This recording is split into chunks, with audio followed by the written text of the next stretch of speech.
that looks like just about everybody. Thank you guys so much for coming to this Weird History panel. Yeah, what's up, guys? Hi. Thank you. So, if you don't know who we are, I'm Kelsey. I co-own Pink Gorilla Games. I've got a YouTube channel some of you guys might have seen. Occasionally do work for the Video Game History Foundation, which is what my sweet beanie is. And I don't know, I love video game history and weird stuff. If you follow me on Twitter, you know that I just buy weird things all the time. That's my favorite. So. They're the weirdest things. I've seen your Twitter. Yeah. It's like the porn tabs we had to take down, but in video game form.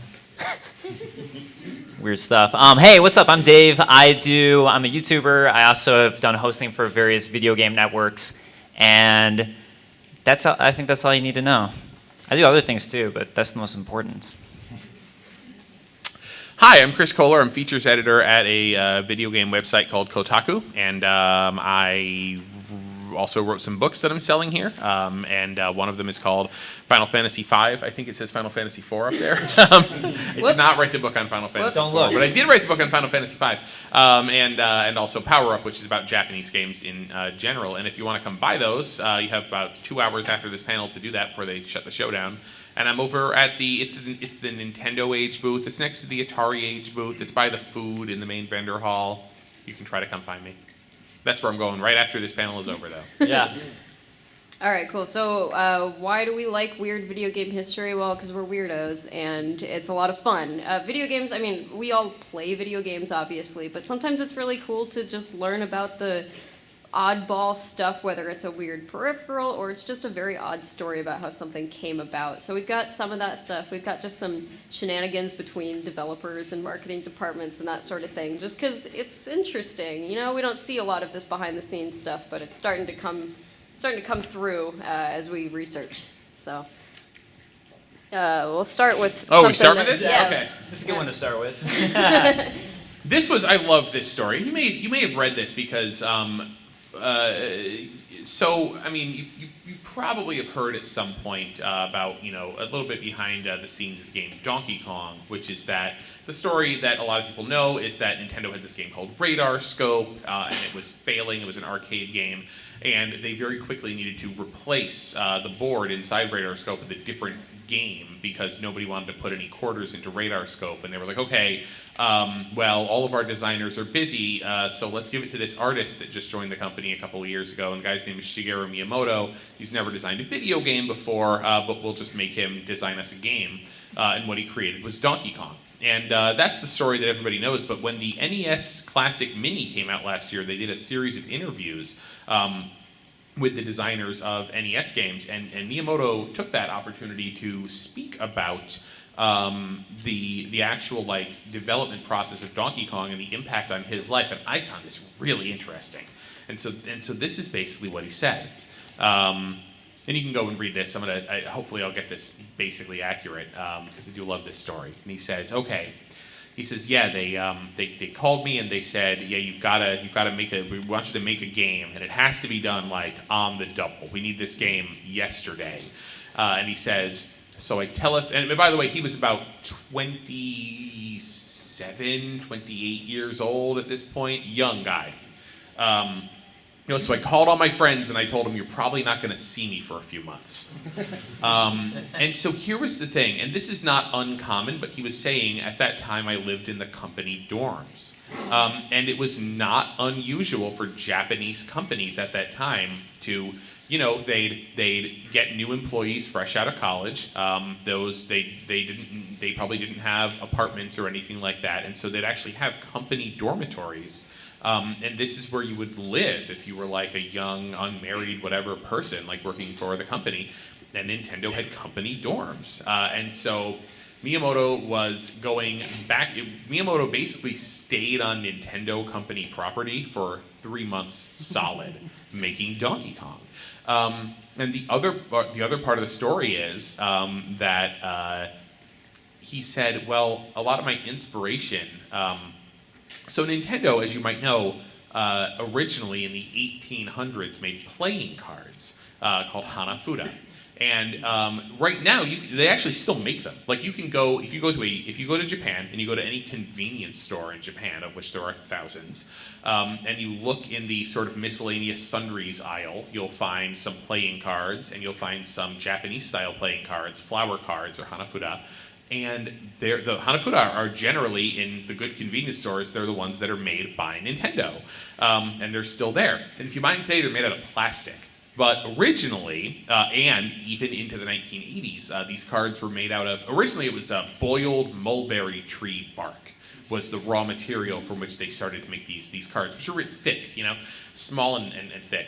And even in the 80s, they still had a big water boiler on the Nintendo property to boil the paper products that were used to make the cards. And as a bonus, they diverted some of this water, probably before the cards went in. They used the water boiler.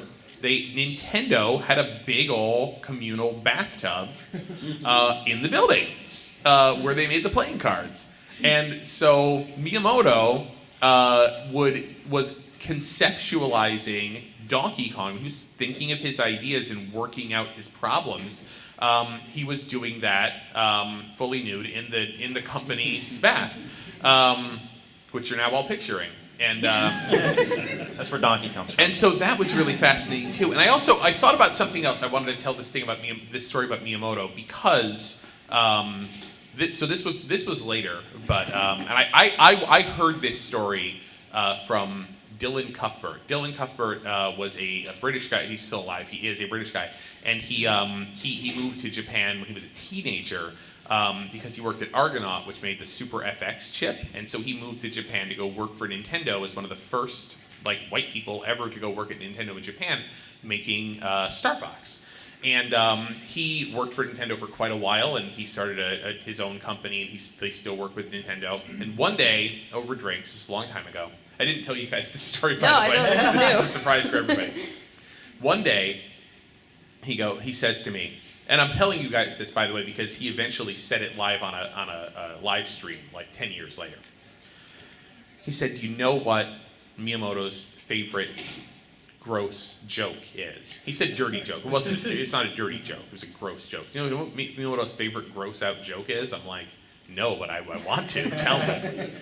And he said, that Miyamoto says to him, he goes, "Hey, so what do you do if you're in the toilet and you just pooped and you only have one square of toilet paper?"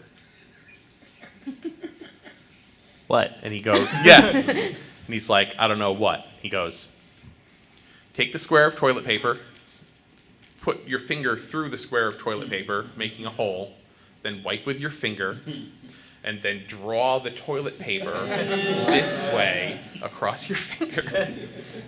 Is that a joke, or is Yeah, it just, That was how he does joke. it? Well, it's Japanese. I'm sure. No, it sounds much more beautiful in the original Japanese.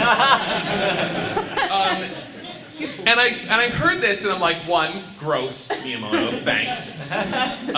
This was secondhand. He wasn't telling me this personally, but and then two, I was like, wait a minute. So Miyamoto's favorite gross out joke, the joke revolves around a clever design solution to a problem. And suddenly I realized it was the most Miyamoto thing of all. Yeah, it's beautiful. Now the question I wonder is if he also came up with that while taking a bath. That I don't want to think about. Yeah, exactly.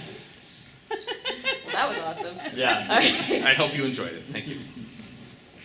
So yeah, one of the things we're going to talk about too are various shenanigans at conventions like this one. And before E3, I'm not sure how many of you realize this, but it actually was a spawn of CES in the sense where video game developers were really annoyed with CES because they started getting more and more spotlight, and CES at first didn't favor them, and they started to think hey, why don't we make our own convention, E3? But before that, we had CES, which is where gamers would take, or video game companies would take all their games to. So a few years prior to E3 starting, we had some CES shenanigans, specifically Summer CES. Now, to set the scene, Summer CES 1992, this was the prime of Genesis versus the SNES era. Sega was doing really well. They were actually finally competing with the Super Nintendo. and they were thinking about price dropping the Sega Genesis. And for those of you who don't know, Sega of America and Sega of Japan basically hated each other, even though Sega of America was doing really well. Sega of Japan, and this could be a little biased from Sega of America's perspective, but they felt that Sega of Japan might have been a little resentful of how successful Sega of America was. And Sega of America wanted to price drop the Sega Genesis even further, but they hadn't gotten any permission yet from Japan to do so. So they went into Summer CES 1992, and they heard that Nintendo had a giant announcement to make. And they were like, what's it going to be? And they started speculating, and there's a lot of after parties at these conventions. So Tom Kalinske, who is the head of Sega of America, told his employees, he's like, you know what, why don't all of you guys go to the various after parties and try to find out what you can? So he sent all the employees out, and at the EA after party of all places, an EA employee, after everybody was drunk, was like, this was at midnight, and this was like 10 hours before Nintendo was going to make their announcement. Sega was like, you know, you can tell us, come on, you can tell us, and they were like, all right. So the Nintendo's going to drop the price of the Super Nintendo down to $130 if it comes with the Super Mario World, or $99.95 as a base console price, which was lower than what Sega was doing, what they'd been thinking about doing. So with 6 hours to go before Sega was supposed to have their presentation, they came back and they're like, let's just pull an all-nighter, call Japan and say, we're just doing this. They made marketing materials, they made everything they possibly could just so they could beat Nintendo to the punch and say, we're announcing Sega is dropping the price to $100 as the base console 3 hours prior to Nintendo. So pulled an all-nighter, pissed off Sega Japan, but they pulled it off, Sega continued to be successful for that period of time. But then to get them back, in 1995, Winter CES, not Nintendo, but Sony, this was when Sega Saturn and Sony PlayStation were just starting. Sony PlayStation had been announced, but this was before they showed it off. They were starting to get some traction, and Sega Saturn wasn't looking so good. And Sony came to Winter CES, and they started just completely screwing with Sega in any way they could. So things like Sega had various balloons at their hotel, like Sonic balloons and posters, and overnight while they were sleeping, Sony came and drew mustaches all over the Sonics. They deflated all the Sonic balloons, and then in the pool they put up a giant sign where Sega was staying, or giant balloons that said PSX in black, just to show their presence. So, and Tom Kalinske was pretty annoyed and talked to the guy, I think it was last name was Rush of Steve Race. Steve Race, thank you. We don't have our notes open, so I apologize. Steve Race, and he was like, hey, can you please stop doing this? And Steve Race goes, no. So that night, Sega was having their big after party, and Sony had somehow arranged it so all of the napkins at the after party would say, PlayStation welcomes you, Sega, to CES. Thanks for coming. And just to snidely put themselves in there. So nothing really big from that, but just some fun shenanigans to play in with each other. Fun for somebody. So this Fun for continues. This continues into E3. So E3 1995, first year. Sega was announcing their Saturn for $399. They gave a long presentation. I think this might have actually been before the Winter CES, now that I'm thinking about it. So this may be slightly out of order. And so this same guy, Steve Race, literally, this was like the mic drop moment after Sega had just gotten done giving this long thing about the Saturn. It's so great, blah, blah, blah. $399, people are kind of like, oh, that's expensive. And everyone expected the PS1 to be more expensive because it had, better, it looked like it was going to be a better console. So Sony gets up on stage and Steve Race literally just goes, $299, and walks away. And that was it. That was the whole thing. So, this was sort of like a boiling point, and this was also the year that Nintendo had to say, hey, we got to push back the N64. Sorry, which I think at the time they were calling the Ultra 64, or was it Project Reality still? I think by then it was Ultra 64, okay. Yeah. So they had to be like, we have to push it back a little bit. So basically everyone other than Sony was like not having fun here. They're like, stop. This is only, this is like 12 years after the big game crash. Video games are not like a perfectly proven concept still. So they got all the executives together after this and held like an impromptu meeting, and they were like, look, this is embarrassing, this is a bad look for everybody, we all look like jackasses, let's not do any more surprise announcements like this. you know, we're just going to hurt ourselves in the end. So they were like, okay, we'll all agree to get along for a while. This also was a really big year for Booth Babes, and I just want to say this because I think it's interesting for all the people who feel like Nintendo is just like this big, cuddly, family-friendly company right now. Nintendo in 1995 hired 50 models, like, you know, actual long legs, short skirts. They wore these like emblazoned jackets that said Nintendettes on them, and they were just like these hot girls who walked you around the Nintendo booth and had you try everything. So, you know, Nintendo used to have booth babes. There were also a lot of other booth babes. You know, Acclaim was famous just because their models were just straight up in bikinis. Like, it was just no shame, just straight up bikinis. And then 3DO, not to be outdone, this year, they were like, oh crap, everybody's got booth babes. They called up the San Diego Chargers, and they were like, can we hire your cheerleaders for a day? So the San Diego Charger cheerleaders were here at E3 1995 signing autographs at the 3DO booth. And there is a picture of them. So this goes on to 1996. So Steve Race has left Sony by this point. And this is now Jim Wims, a guy named Jim Wims, who had kind of replaced him in the executive position. So Nintendo unveiled the Nintendo 64. They're like, hey, it's going to be $249. Everyone's excited. It looks like a good system. And Jim Wims comes up and makes this surprise announcement that they had just agreed to not do anymore. That he's dropping the PlayStation price to $199. So, you know, Sony and Nintendo, they're scrambling. They're trying to, like, price match quickly and do damage control. And, you know, later people came up to him and were like, hey, what the heck, man? We agreed to this. And he was like, yeah, I wasn't at that meeting, so it doesn't apply to me. And that is literally that's his thought process. He was like, yeah, well, because when Nintendo 64 came out, it was $199, right? Right, they had to scramble to drop it to $199. Right. Yeah, so. And the other part of the story, and I keep hearing this repeated in like every source I see, but I wish I knew a little bit more. There was a Sega PR rep who apparently was just like totally harassed outside of the convention center. They were like, you're pathetic, and like hitting the flyers out of her hands. And I just want to talk to her and be like, but what happened? I don't know. So Sony's like a jerk, man. In the mid-90s, what's going on? Let's all get along. In 1987 and 1998, they moved to Atlanta. E3 is typically in LA. So they moved to Atlanta for 2 years for some reason, and these were the years they just went nuts with the spending. So Sony sent stretch Hummers to the airport to pick up journalists, like Chris Kohler. No. Chris, you missed out, man.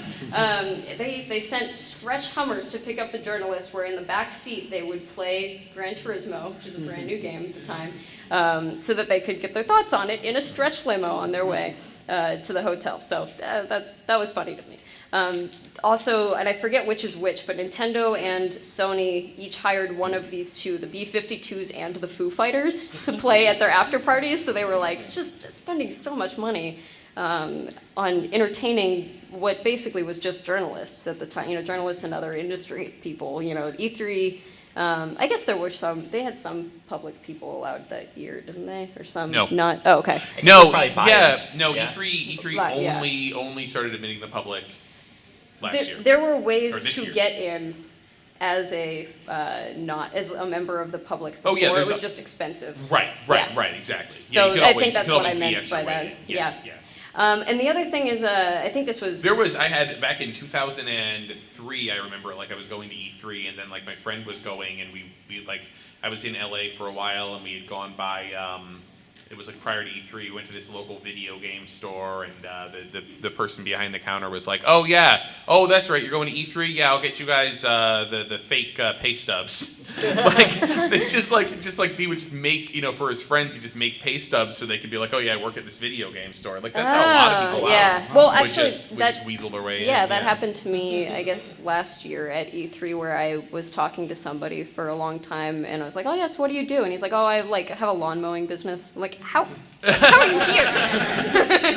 Anyways, so Sega was sort of showing off the Dreamcast at this point, but they were doing it in a really weird way. They had like signs for it, but they only allowed a few select people in there, and they had to sign an NDA. They could not report on it, which is weird. Normally you want people reporting on it.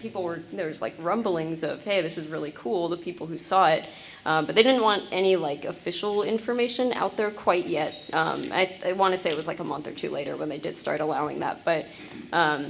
But yeah, people were just turned away at the booth. Even if you were a pretty prolific journalist, they'd just be like, no, sorry. We have this select group of people that are allowed to see the Dreamcast behind closed doors and a little curtain and everything. No.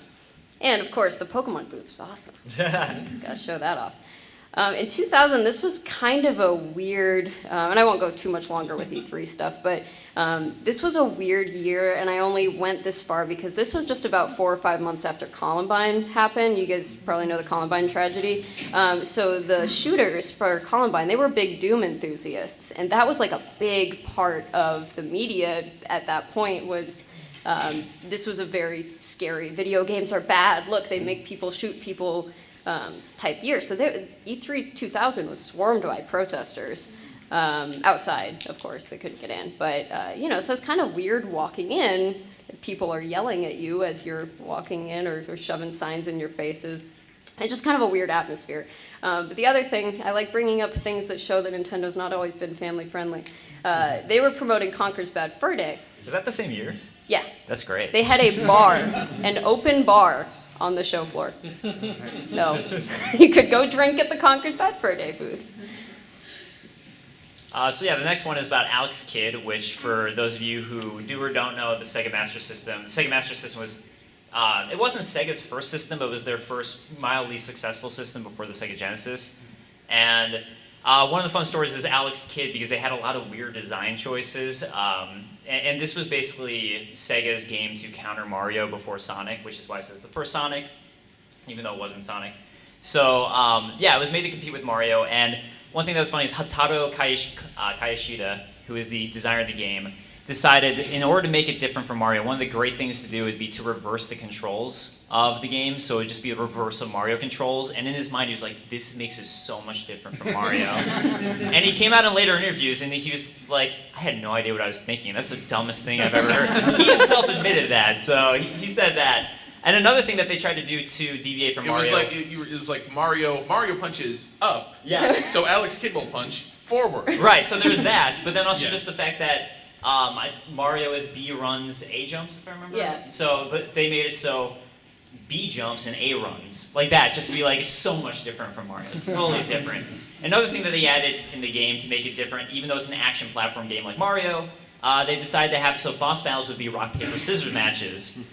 And you could totally lose by chance and lose the game because of a rock, paper, scissors match. And again, it was deviated from Mario. And in interviews when he's talking about it, he goes, yeah, like, we had all the designers saying, why are you doing this? This is a stupid idea. But I like seeing everyone get really angry about it. It was great. So he left it in anyways. And yeah, that was just a fun story about how that game was made and why. That's awesome. Oh, yeah. This is something in Chris's book if you go pick it up, but Yes. I'll give you the longer version. This was really interesting. So the kind of the backstory to me learning this was so for the Final Fantasy V book, I talked to Hironobu Sakaguchi, who is the creator, director of Final Fantasy V, and the creator of Final Fantasy.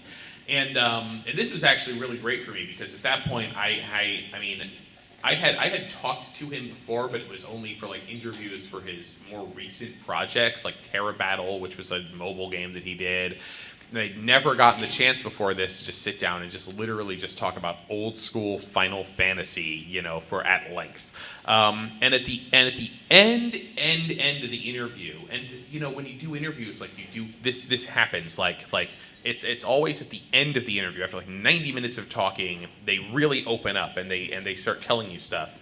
And I was the first person he ever told this to in an interview. And he goes, and I'm like, so what were, tell me about like the origins of you as a fan of, fantasy and science fiction and stuff like that. And he goes, okay, well, look, I hated going to school. And he said when he was in high school, he would just skip school all the time. And he would go down, and he would go down to the pachinko parlors. And pachinko in Japan. So in Japan, most forms of straight up gambling are illegal. You can't. There's no slot machines in Japan where you pull the handle and then wait and then the reels come up and it's like, oh, you won. There are slot machines, but you pull the handle and then you press a button on each of the reels to stop it. So a game of skill, even if there's a little tiny bit of skill involved, is legal. And so you also have pachinko, in which you push the flipper to shoot balls up, sort of a vertical pinball machine, and they drop back down. And you win more balls, which they can't exchange those balls for money, but they can exchange those balls for like a token that you can then walk across the street to a separate business. Very that exchange that coincidental. token for money. Yeah. Adhering to the letter of the law, if not the spirit. And so basically, Sakaguchi just starts going to the pachinko parlors. He's like 17, just starts going there all the time, and he starts learning the tricks of the trade from these professional pachinko players, because you actually can get good at pachinko. And it's not just about manipulating the lever to shoot the balls in the right area. It's about learning, okay, when is this pachinko parlor, like what machines are going to be set to pay out more? Turns out when they bring in new machines, they want people to play the new machines and they want people to feel good about it, so they pay out more. When do you go? What time of day do you go? Starts learning all these tricks from the professional pachinko players.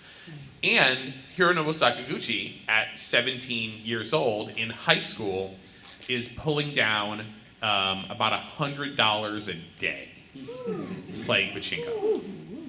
He is basically rich. And he starts going to the movies a lot. And this is the late 70s, and he starts seeing Star Wars a lot. And he also just goes, and he's like, and I took this money and I saw all the science fiction movies, and I went to the bookstore and I found there was this one publisher that just does science fiction and fantasy books, and I read the Elric Saga by Michael Moorcock, the translated Japanese version. I would just buy all these books. And so he's like, so if you want to know how I got so deeply into fantasy and sci-fi, it was because I was a juvenile delinquent and I skipped school all the time and I made all this money. And then he went back and he finished high school. Then he went to college. By the third year of university, he heard about this company that was starting up called Square that needed computer designers. He messed around with computers because he had all this money, so he'd buy computers. Then he dropped out of college to start, designing games for Square. So he never finished college, but he did very well for himself. But that was just, I was just blown away by that story when I heard that was like, that was how it all started for him. Yeah. Well, and especially since being a delinquent in Japan is a little different than being a delinquent here, I feel like. Yeah. There's certainly a cultural difference. The shame is like a really big motivator in Japan where it's not here. So people don't typically, people aren't typically delinquents and then go on to be super successful. Like, that's in general. You know what the bright side is? Yeah, all the people who you always hear oh yeah, they're a high school dropout or a college dropout, and now they're Bill Gates or whatever. You hear that story always here hear all that the time. story. But in Japan, it's very much like you take the traditional path and work your way up. But Hironobu Sakaguchi never ended up making a pachinko machine, unlike some companies. Yet. So another fun story is minigames in loading screens. So did you ever wonder why you don't see more minigames in loading screens, or haven't for a long, long time? And that would be because back in 1995, Konami released the game Ridge Racer. And Namco. Or thank you. We were I'm just in the talking about mindset of Konami after the pachinko stuff. Yeah. Appreciate it, thanks guys. So Namco released Ridge Racer. And the designer of the game had also happened to work in the arcade team that worked on Galaxian. And he was thinking of ways to port Ridge Racer, which was originally an arcade game, to the PlayStation. He was really upset about the loading times. He thought, okay, why don't we put a mini game in there so players can do that while the game is loading and decided to use Galaxian because of the fact that he had worked in the arcade team and wanted to honor his former boss. And Namco was like, hey, you know, this minigame thing, it's a pretty good idea. You know what we should do? We should patent it in the US. Patent number at a million something. There's been over 1 million patents in the US as of at least in 1995. And they got a 20-year patent on minigames. So for 20 years, developers couldn't put minigames in their games. Unless, I assume you could pay a licensing fee, but unless you did that, they just couldn't. They legally couldn't. So that is why for 20 years, up until 2015, so 2 years ago, that patent finally ended. So that's why you never saw minigames in more video games. I actually did think about this growing up because it's like such a good concept. I'm like, why? Like, this is good. Like, this is objectively good. Why are people not doing this? I feel like the Dreamcast probably got around it with the VMU somehow. It's like, that's not a minigame, though. It's different. Yeah. It's not the loading screen. I've heard this story multiple times. I mean, just sort of, offhand mentions multiple times of friends who work at Japanese game development studios where, I mean, I had a friend who was a programmer, and he's like, yeah, multiple times people would come back to me and just be like, yeah, this is a great program, really good. You can't do this because somebody patented doing that. And he's like, that's baloney. I came up with this on my own. Like, yeah, somebody patented it. Like, great. Yeah, so definitely, like, sometimes when you wonder why things don't exist, it's because they want it there and they legally cannot. So that was an interesting story. All right, so I want to talk a little bit about the humble beginnings of consoles going online in some capacity. Now, this is the Intellivision PlayCable. This is interesting because Mattel and General Instrument actually had this idea.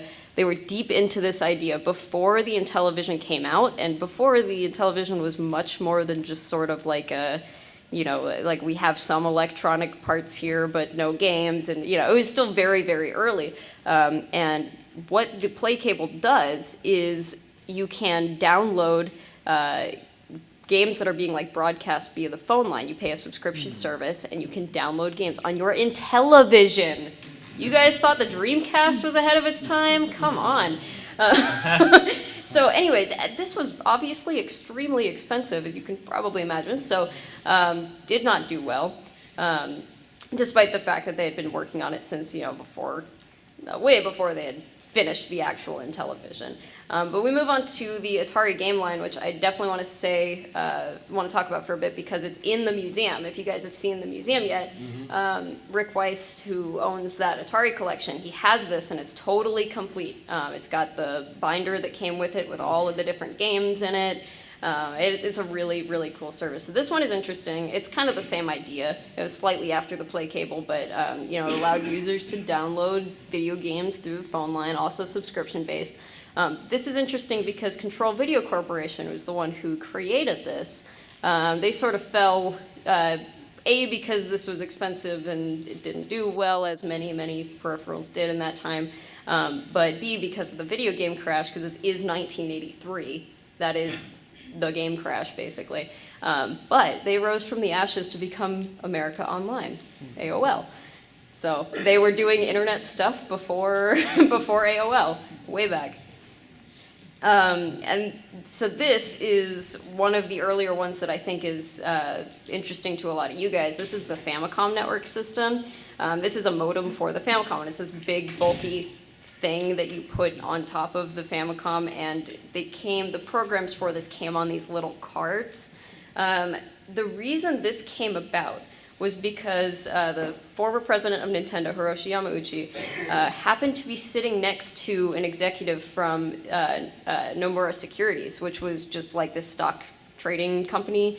And they were at like a business lecture together, and they just happened to be sat at the same table and got to talking. And Yamauchi was like, yeah, we've been talking about getting online for a long time, but like we don't want to do it because it's expensive and so far it's always failed.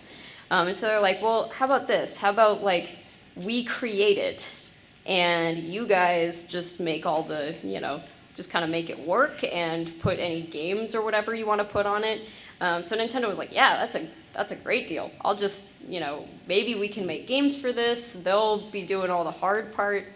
We just have to make cool stuff happen. So this was, the original purpose was just to check your, trade stocks, check stock prices, that sort of thing. The other piece of context I should say is in 1988, Japan's economy was really, really good, and so lots of people were doing the stock market thing. They were like, it was a big, almost like hobby at the time because Japan's economy was so good. So they thought that this is going to be awesome. And Famicoms were in just about every Japanese household. Like it was a super popular system. So they really thought this was going to do well. The unfortunate thing is that Japanese people pretty much just thought the Famicom was like a toy. They're like, yeah, we all have one, it's fun, but I don't trust it with my bank account. I don't trust it with my money. Also, shortly after, in like 1989, the economy started to tank. And so the interest in this was very, very, very short-lived. However, it got a little bit of renewed interest slightly later. As you were saying, gambling laws are very weird in Japan. So same thing with betting. So horse race betting is a big thing in Japan, except it all goes through the government. You cannot just bet on a horse race. You have to do it in an approved, through a government agency way, the Japan Racing Association. So it's not easy to, you can't just go bet on things. You either have to go to like a real terminal or a real person at the Japan Racing Association. So they were like, well, let's make a way, a sanctioned, approved way to bet on horse races through this Famicom modem. And they did, and it actually worked pretty well. Like, obviously this thing, wasn't in every household, it wasn't crazy popular, but this really renewed some interest in the Famicom modem, and it did pretty well. And the weirdest part about this, and I still don't fully believe it, I need to find a Japanese person who has done this.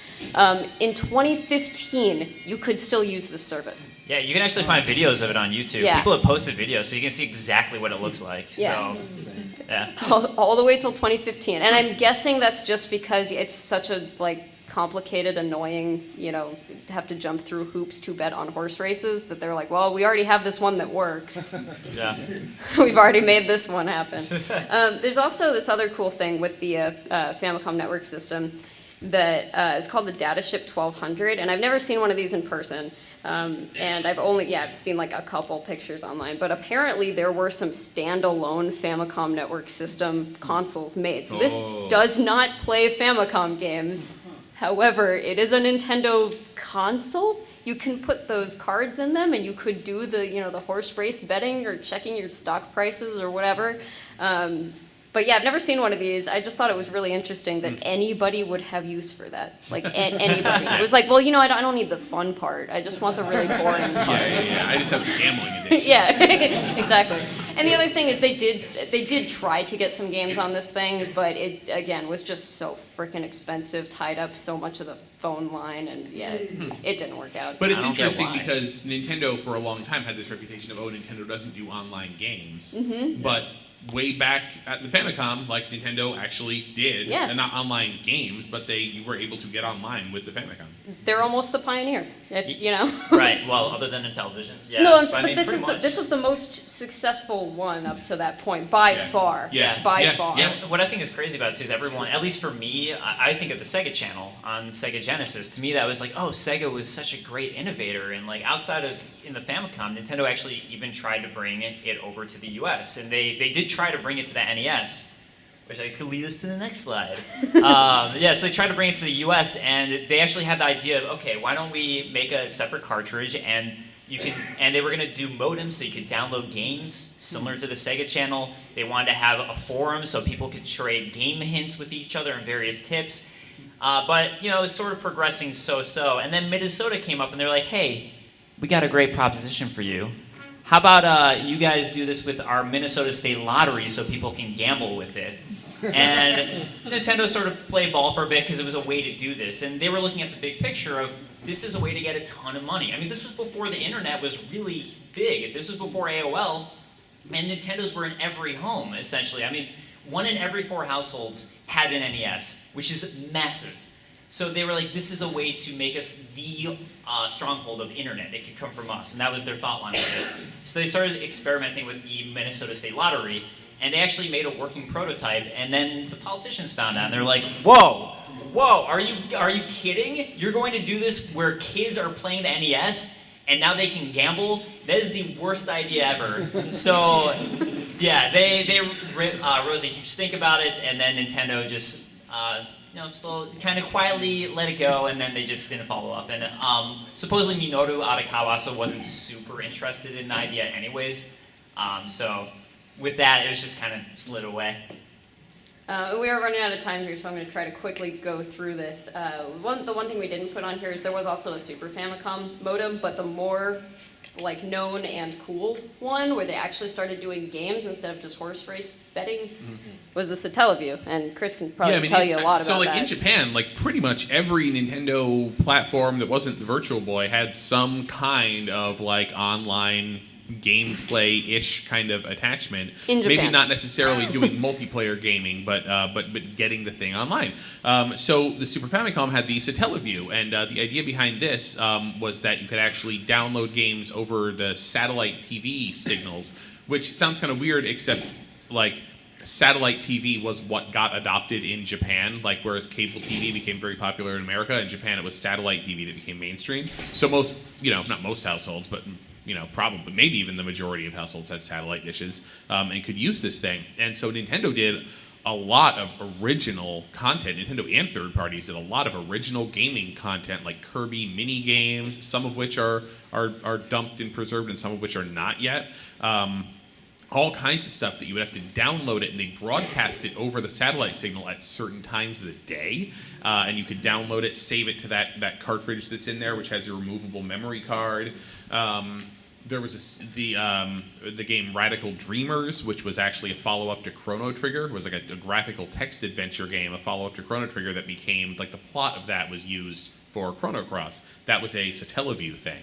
And so there was also there in the upper right, the mobile adapter GB, which worked with the Game Boy Color and the Game Boy Advance. Pokemon Crystal, we used online functionality. And basically, that thing would plug your Game Boy into your cell phone, into your flip phone, and that's how it would get online.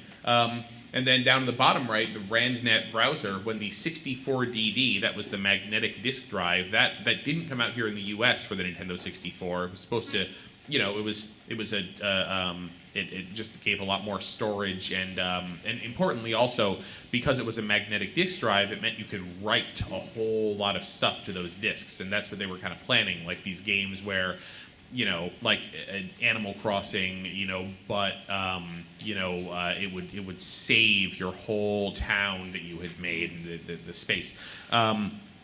And it came out in Japan, but when it came out in Japan, it was pitched not only as an add-on gameplay device, but as the way you're going to get online with your Nintendo 64. And it had this whole online service called RandNet, and you could browse the internet on your Nintendo 64, and that was an official Nintendo first-party product. So yeah, it was just they were trying and trying and trying to find something that would work. And then oddly, none of it was all released in Japan, but never anywhere else. Yep. Yeah. And you guys know I like the Wonder Swan, so I'll also mention that the Wonder Swan has a mobile gate that is the exact same thing, plugs into your cell phone, gets your Wonder Swan online as well. Did you get any Wonder Swan games? No, I'm today? the only one selling them. Got another day to look. We're wrapping up here, so I just want to mention quickly, if you guys like this kind of weird stuff, I want to talk a little bit about where we get this information, because it's not, you can't just Google interesting stories, you know what I mean? Yeah. Although maybe someday, we're working on it. So the Video Game History Foundation, they're not putting out a ton of content yet, but they are starting to sponsor some writers, authors who are making articles and that sort of thing, that are digging really deep and finding these interesting stories. There's this other, this is actually just a Tumblr, but Video Game Densetsu, which posts a lot of really interesting one-off things. It'll be art and sketches and stuff, or random, a homebrew thing that there were 100 made of and sold at an art show. Very odd stuff if you want to learn about that. For my videos personally, I use the Internet Archive a lot, because the internet does not preserve things at all by itself. So I go there and I will look, I try to find the sites from the 90s and the early 2000s and stuff and get some of my info from when they still had those websites up. It's pretty interesting if you want to go back and look at all the like Angel Fire sites and stuff. It's, you know. I have one. DBZ. You can talk a little bit about the Game Preservation Society because you just did a whole article Yes. about it. Well, they don't have a lot of public-facing stuff, unfortunately, but yeah, I mean, there is a group in Japan that's trying to preserve all of Japan's computer games and things like that too. And of course, I mean, if you're like doing research and really need certain information about Japanese computer games, they would be the people I would contact for sure. Yeah. Shmupulations, there's some great translated articles from Japanese from primary sources. And then source gaming is similar, where it's translations. And with Shmupulations, at least, you can search the name of the game you might be interested in. And it's great getting those interviews where it's all in Japanese translated, because since they can relate to the developer, they can usually get more, they can get a lot as opposed to having an interpreter in the middle. So, all those interviews are fascinating. Yeah. Also, there's so many, I mean, we have a lot of interviews with Japanese developers today, but it's like asking somebody like, well, what happened 30 years ago? It's like, well, ask me what happened 30 years ago. I don't know. Yeah, the Shmupulations First ones. grade. Yeah, Shmupulations and Source Gaming are both from the era that it came out. Exactly. They're doing stuff that like appeared in official game strategy guides, like that were like a month after the game happened. So I mean, the memories are going to be a lot fresher. So yeah, they're doing really good work there. Yeah. For sure. Yes, those are amazing. Cool. I don't think we have time for any questions or anything. Okay, sorry guys, but we'll wrap up there. Thank you so much for being here. Yeah, thank you guys. Yeah. Thank you so much. If you have any questions afterwards, feel free to just ask us.